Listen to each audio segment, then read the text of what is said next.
Bonjour, dans ce tutoriel on sera sur l'apprentissage de Motion et on va réaliser dans Motion un oscilloscope. C'est un projet Motion que j'ai vu réaliser par un monsieur qui s'appelle Fox Mahoney et que je vais essayer de reproduire ici pour vous. Voilà l'effet que ça donne une fois que c'est terminé. On le lit en boucle sur une boucle de... que j'espère que YouTube va me laisser, qui est normalement libre de droit. Mais bon, voilà, si j'ai plus de musique à un moment donné, ce sera la faute de YouTube, pas la mienne. Voilà ce que ça donne, et voilà ce qu'on va essayer de faire aujourd'hui dans Motion.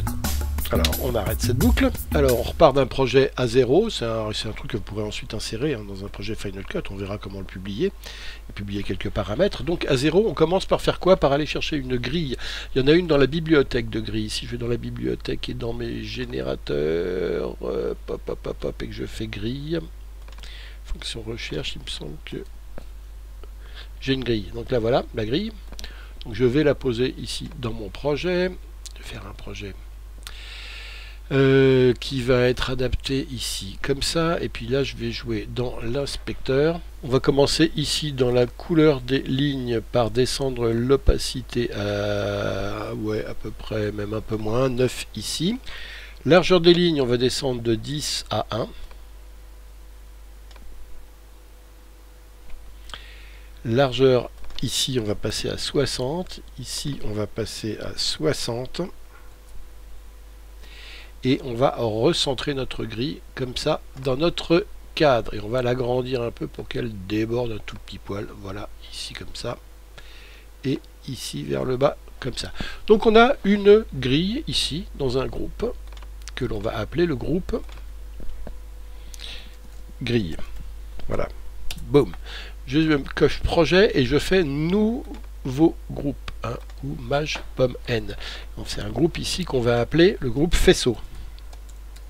Alors avec un IRS c'est mieux, voilà, faisceau, et dans ce groupe je commence par créer un petit cercle. Donc je vais ici sur un générateur de cercle et je crée un petit cercle que je mets où je veux, comme ça. Bon, peu importe, il n'est pas c'est pas très grave de toute façon, on le prend tel qu'il est comme ça, ce cercle, et à partir de ce cercle on va créer un émetteur. Ici, paf, je crée un émetteur à partir de ce cercle. Et cet émetteur ici, alors on va le régler en mettant en forme de foin, en cliquant ici sur 3D ici, en restant dans cet espace là. Ici latitude d'émission 0, longitude d'émission, on va mettre 90 degrés de longitude, pardon 90 on a dit, pas 60.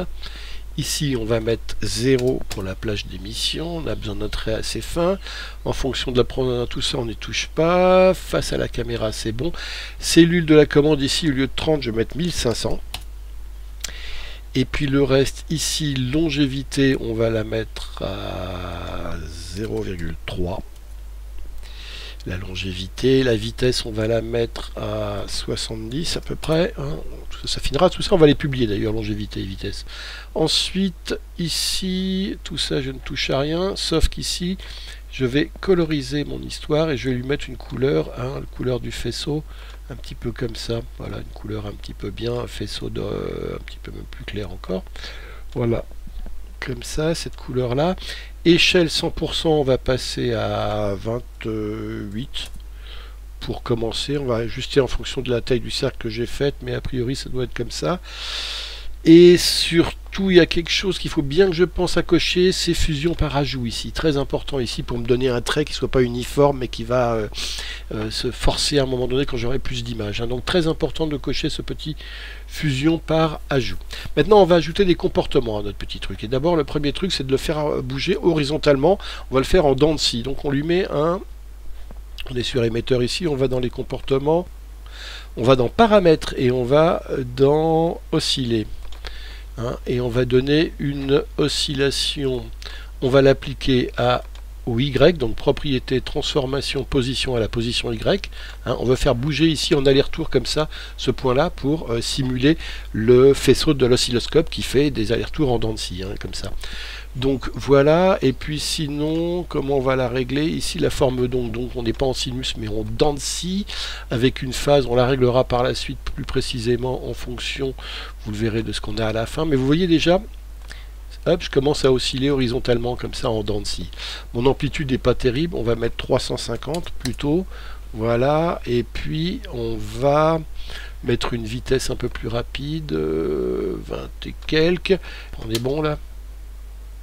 Vous voyez ici mon oscillation en dents de scie, hein, qui est pas très rapide, hein, mais voilà, qui est pas mal, et qu'on va venir bouger après l'émetteur en fait sa position. Il suffit que je fasse comme ça dans propriétés, et puis sa position horizontale ici, on va la bouger de manière à me mettre à peu près comme ça, et à peu près à 0 ici en fait, hein, et à 0 là. Normalement je suis centré ici, hein, mon émetteur. Voilà pour le moment comment ça bouge.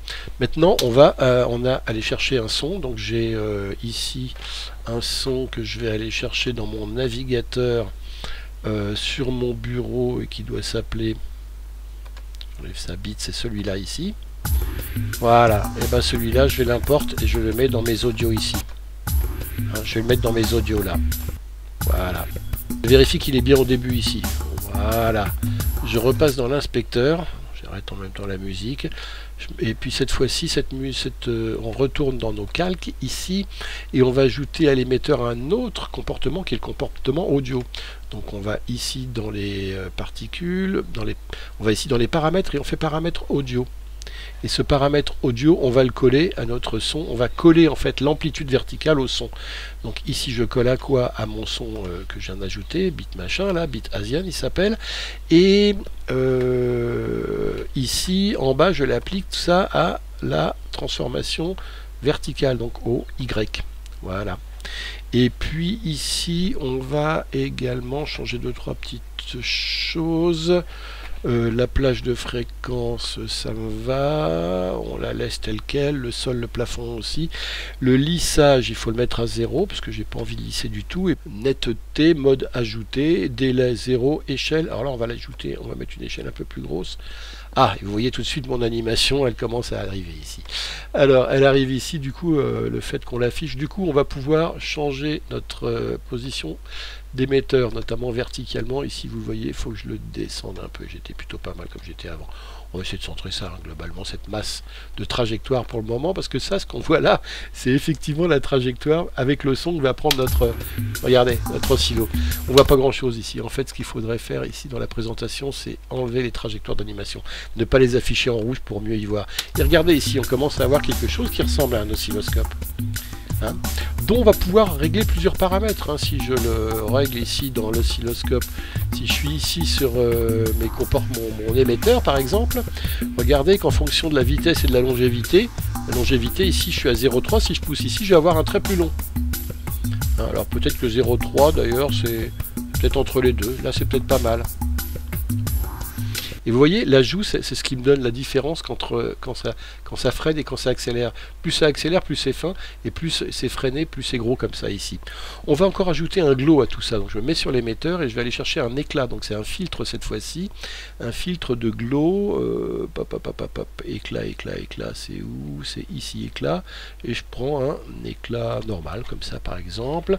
Et lui, je vais le régler, mon éclat. Rayon, on va prendre un petit rayon un peu plus gros, 23, ouais, opacité 1, on va mettre plutôt un peu moins. Le seuil, on va le descendre drastiquement, à 0,13. Et puis là, on va adoucir un peu plus et on va descendre un peu le mixage, de manière à avoir un peu des deux, et on regarde ce que ça donne. Et en fait, maintenant, on va ajuster en regardant. Bon, bah, je suis pas trop mal comme ça, et vous voyez que il y a plusieurs choses que je vais vouloir publier pour les régler.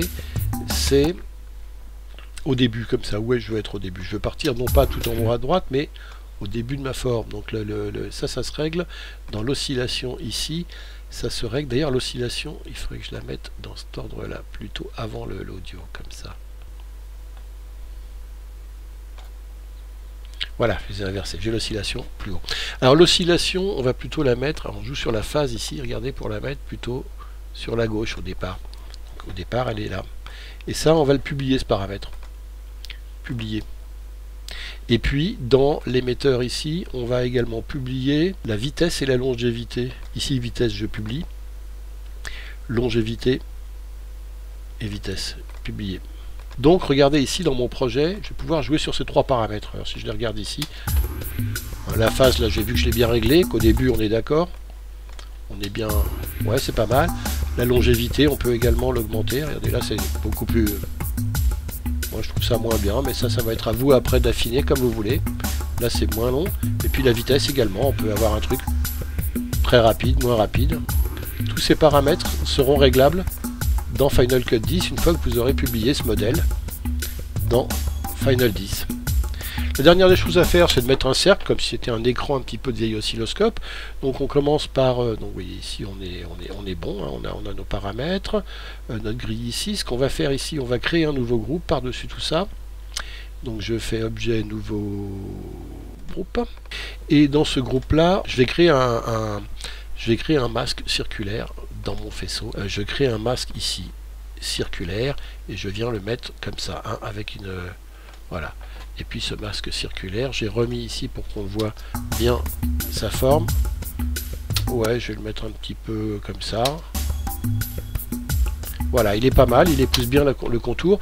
Et par-dessus lui, parce que lui on va pas le voir, mais par-dessus, ici, on va venir, ici on est sur le masque, on le laisse en rouge, on fait par-dessus un cercle qui va matérialiser donc je vais faire un cercle à peu près de la même taille, ce serait bien c'est que ce soit exactement de la même taille, on va le mettre après, on enlève son remplissage, on met par contre un contour, on va mettre un contour jaune, donc on change sa couleur en jaune, ici, et on va essayer avec le masque circulaire de les faire correspondre, donc on